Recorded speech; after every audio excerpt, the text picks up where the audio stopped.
this production, the connection with the Clarence Brown Theater, what brought you back to Knoxville at this time for this, who called whom and how did that develop? Right, certainly. It was really interesting how my relationship with Clarence Brown Theater evolved. I am from Oliver Springs, Tennessee, but I moved to Los Angeles, California many years ago. And one of the closest friends that I have that I met in Los Angeles was a lady by the name of Dale Dickey. I was doing a show called Southern Baptist Sissies at the time, and she was playing her character. She originated in that play, and I just remember being so taken with the depth of her skills theatrically, and then being in the production with her, and being in another production with her of the same writer-director by the name of Dale Shores, a great guy who's like a brother to me. They just became my circle, my family in Los Angeles. So I've always looked up to Dale, so much so. Creatively and as a human being, just an incredible woman. So she was here. Of course, I eventually found out we were from the same hometown. She was here dealing with some personal things, just kind of visiting, whatnot. And she reached out. I called her just to say, hey, I heard you were in town. You want to grab some lunch? And the conversation evolved and said, hey, listen, if you are going to be spending more time here in East Tennessee, perhaps you should meet the artistic director, Cal.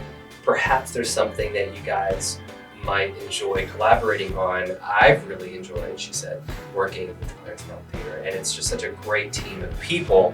Why don't I set that introduction up? So I met Cal at a coffee shop here on campus. Lovely, lovely human being. Kind of fell in love with him. He's just a big, gentle giant, you know. That's when I found out that they were going to be doing $1 Million Quartet. And things evolved, the conversation evolved. I think we first considered, well, would you want to do your Tony Award-winning role again and reprise that at the Clarence Brown Theater? And for me, I had originated the role of Jerry Lee Lewis starting in 2004. So when we started with the workshops and the table reads and the 4 other theaters that we put it up before it ever saw Broadway, I helped create what that is. I mean, so many of us actors who were the originating cast members actually wrote some of this, like, you know, our auditions are so embedded within the production. It's part of our baby. And so I asked Cal, I said, you know, I've gleaned everything that I could possibly from Jerry Lee Lewis, and I really would love to see someone come up behind me and just breathe their vision into that role. If you're interested in me playing the father of rock and roll, I always felt that this was Sam's story. And I always felt that from, you know, when Broadway has its concerns commercially, obviously they know that the music is the law of the least effort there. People are going to love the music, keep the story snappy and short. But I always thought to myself, I just don't think that we have to lengthen the show in order for this to be a much richer experience of Sam Phillips. And just creatively, because I was such a part of the show from the beginning, I was so hungry to go into the skin of Sam Phillips and see if I could really make this the story of Sam Phillips right alongside the story of the 4 boys. That was intriguing to me creatively. I'll take a step back for our listeners then who didn't know, but you're talking about originating the role of Jerry Lee Lewis in $1 Million Quartet, for which you won a Tony Award. Yes. And so coming back to this work, but in a new role, is a little bit like going back to your old high school where the hallways and the water fountains are still there, but it feels kind of weird? There certainly are similarities, but there are certainly differences. I'm so committed to wiping the slate clean. I think I'm pretty good at that, especially considering it's been 9 years now since that particular show. Since I've had anything to do with that particular show, I went on and kept moving through other shows and left this behind. So I haven't looked at the script or really kind of considered what this animal could be for 9 years. So it wasn't difficult to wipe the slate clean and really commit to starting from scratch and seeing things from a different perspective. But at the same time, there is this incredibly beautiful nostalgia where I watch these guys doing what they do with Sean and Kayvon and Peter and that's our Jerry Lee and our Elvis Presley and and our Johnny Cash, and then Chance is playing Carl Perkins, who I'm all just meeting last month, but they are killing it. And I think when I know that experience of the camaraderie, and it was a beautiful thing, especially for us for originating it, going through all the processes that we did. So when I watch them do what they do, first of all, they're just so good at it. And so I'm just so respectful of their talent and just impressed with their commitment to their craft. But it brings up all those really great nostalgic feelings because we boys lived life together for a good 6 years, 6 solid years. I'm going to assume then from the answers that you're giving, you haven't had to tamp down the feeling to say, well, now on Broadway we did it this way. Like you haven't been doing any of that. Well, I think that there is a. I'm always very good at knowing my role. It's a humility that every actor needs to probably face up to and accept. The fact that I am not in a director position, I have not been a creative consultant. I chose to do my job as an actor with Sam Phillips, and I've kept my mouth shut. But at the same time, it's also fun to do that because you know what it was. I don't have to be the old guy over here saying, well, back in the day, I don't think that's the best. I love to see them make their choices. And because then in that aspect, it continues to go on, right? If we just kind of try to lock it into what it was, it doesn't grow, it doesn't evolve, and it doesn't wear on other people. And that's what we want when we create a piece. We want it to be malleable for other people to come and put it on and articulate it to a brand new audience who hasn't seen it before. Does that make sense? Yeah, absolutely. Let's talk a little bit about your solo performance, Yes. Broadway at the Keys. Mm-hmm. Would you tell us a little bit about this performance? What might an audience expect? There's no cast, there's no staging or big sets or anything. It's you and a piano and your kind of storytelling about Broadway. Tell us a little bit about what we can expect to see in the performance. I'm so excited that I get to do the Broadway at the Keys tour here at Clarence Brown Theater. It was voted the #1 concert cabaret of 2017 when I originated it.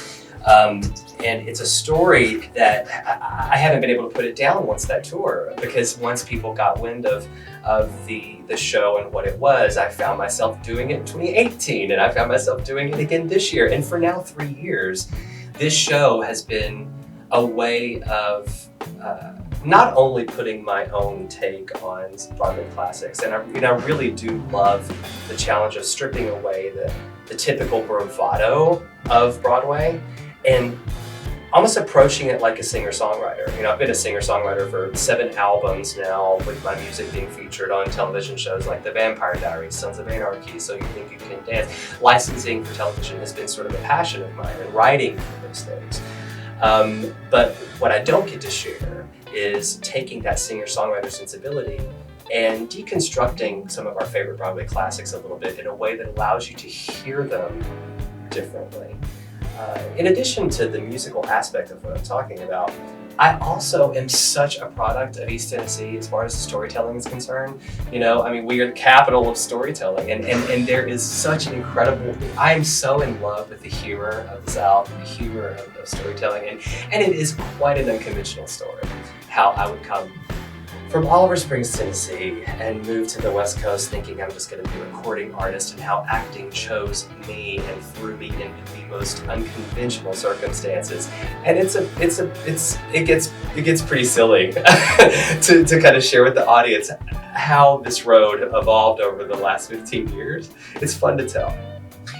I don't want you to give away the whole set list, Sure. but if you could give us an idea of some of the songs that you've selected and why those are significant to you, why those are a part of your storytelling retinue. I think some of the songs I've chosen remind me of my roots here in East Tennessee.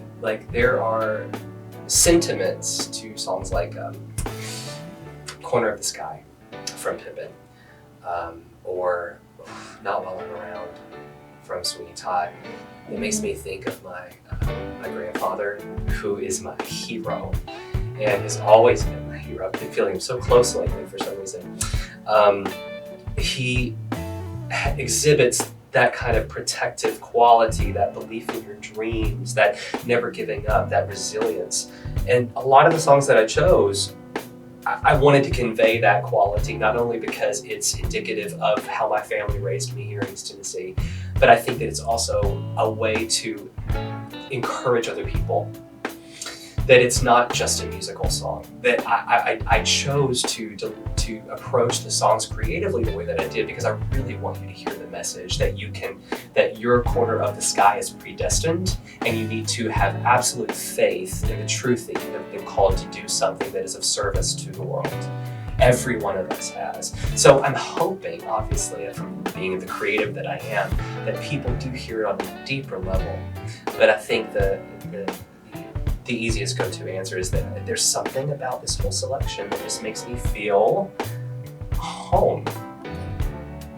Levi Kreis is performing Broadway at the Keys September 22nd and 23rd at the Clarence Brown Theater, and also $1 Million Quartet also at the Clarence Brown Theater. Levi, thank you so much for speaking with me. My pleasure. Thanks for having me. 1, 2, 3, 4. Welcome to the Clarence Brown Theater in Knoxville, Tennessee. We are on the University of Tennessee campus. I'm Levi Kreis. We are doing a production of $1 Million Quartet.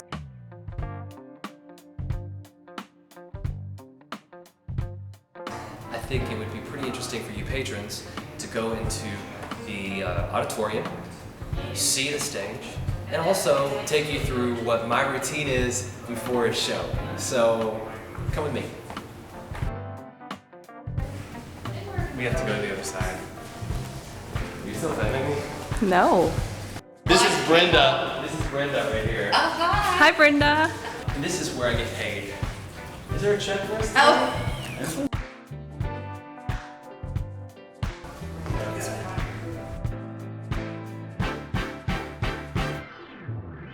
Trying to find an open door. So we're actually backstage right now. This is where we would go under the wings, ready for the show. Oh, it's locked. All right, so I found a way to get backstage. It's a little early. No one's really here yet, so I thought I'd show you our stage. Come on. Hey, so you are actually stage left right now. Clarence Brown Theater on the stage. This is where we generally would go to pick up our mics and our props, so follow me. I love the energy of a theater, just the smell of a theater. Any theater, I don't know if it's just in my blood. I love it. This table right here, as you see, I'll show you. All the props are listed here on the table. $5 bills and money clips, bottle opener, flask, the Glenfiddich. Everything that's used for the show is going to be laid out here to perfection right before we start the show. So my cigarettes, my money clip, all that stuff. Right here on the prop table. Right here is where we're usually going to pick up our mics. So Sam's mic is all here, ready to go. Sam Phillips, mic. We have a 7:30 show. I'm probably going to get into mic at 6:30 because I am ready to go by 7 at half hour, and I'll soon show you why. Welcome to the stage, $1 Million Quartet. Right now, shop is closed, no one's home, and you're looking at just a bare stage and a few work lights. This is our entrance to Sun Records, and what the audience doesn't see is what's in the hallway. Come on in. These pictures here are to remind me of the earliest artists that I ever worked with, Sam Phillips. These two being my first big hits. Coat racks here. I love this stained glass here behind you.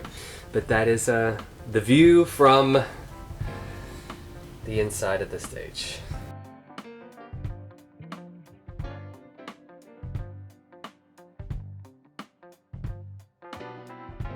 Sam wired the sound himself. So all of these different ways that he would mic the band. mica drums, all these things. Technically, yes, they're modern, but I like to think that I had something to do with Sam Phillips. This is where you would normally see in the past be in Billy Dolly Quartet. But I'm not that character this time. It's a little different than we had the spin-it pianos, and that was just such a bitch to have to tune 3 times a week that ultimately this is probably the smarter solution, for sure. And this is the studio. This was actually an evening with Ike Turner, Jackie Brinston.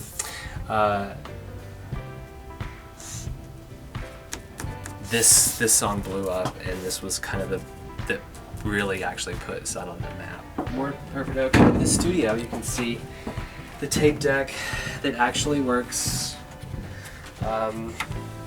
It's not on right now. The cool thing about it is just getting as much as you can out of a character that could very easily be overlooked. But I just really give so much credit to the director, Kate Buckley, for really being invested in the play part of this musical. So this was cool. Sean, the assistant stage manager, I told him that I would love to kind of get into meditation as the character about 30 minutes before the show. So once your doors open and you're coming in and getting your seat, I am stage right in this little chair, meditating. This is it. Is that how you sit? No, How do you sit? I'm not gonna do. You're not gonna show me? No, it's too private. Is it? No, it is. Okay. And I have a ritual that I've had ever since I was in Warner Laughlin's classes in Los Angeles, where I meditation, root yourself to the ground and root yourself to the sky so that you know you have this free play space and you're completely secure. But then once I kind of take care of my own thing, there are some very particular memories that I am reliving as Sam, whether it's the electroshock from his anxiety and the issues that he had with that, to more pertinent things like meeting Mama Presley and getting her permission to sign Elvis. All of it's relived in that moment right before going on stage. And welcome to the green room. Is it really green? No. This is the green room. This is where you see a lot of the posters of previous productions hanging on the walls. Very cool. The Clarence Brown Theater has also been home to a couple of Broadway friends of mine. TV, stage, film actress Dale Dickey, who introduced me to Clarence Brown Theater, has been in productions here. And we have a few folks working and being diligent. We don't want to disturb them, but if you do follow me, I'll show you where we get ready. Do not bring food into this dressing room at any time. And that means everyone. If you think that you are entitled enough to be the one to just bring the coffee in, to bring the chicken, and I don't care if it's Popeyes, it's not getting in there. You're such a Nazi. You know what, let's end this tour. Let's just end it. These are the dressing rooms, currently locked, but you can see the assignments here. I am with Elvis, and the drummer Fluke, and the bass player Zach. This is your Carl Perkins, this is your Johnny Cash, and this is your Jerry Lee Lewis. Again, please do not bring food into the dressing room. I don't know how many times that we have to tell you this. It's really getting annoying that I have to tell you this so many times. Patrons, I hope you've enjoyed your tour of the Clarence Brown Theater, being backstage, seeing the intricacies of the set, the green room, where the magic happens, and the interview earlier with Brandon. What a lovely guy. I wish all of you guys could come and see the production. I know I'm seeing a couple of you patrons tonight even that are going to be part of the show. But listen, I'm so glad to share a little bit of part of this production, because it's been super special with a lot of great people, And we're still running until this 22nd if anybody gets a wild hair and wants to come and see it. I love you guys. Thank you for supporting the music and supporting my endeavors as an actor. Just keeping that new music that's going. I'm just excited to be here with you and share the experience. And we'll see you in the next video. Let's move forward a little bit. Move forward? Yeah. Okay. Move back a little bit. A little bit more forward. Oh my god. That's good. Thank you. You're rolling, aren't you? I'm rolling.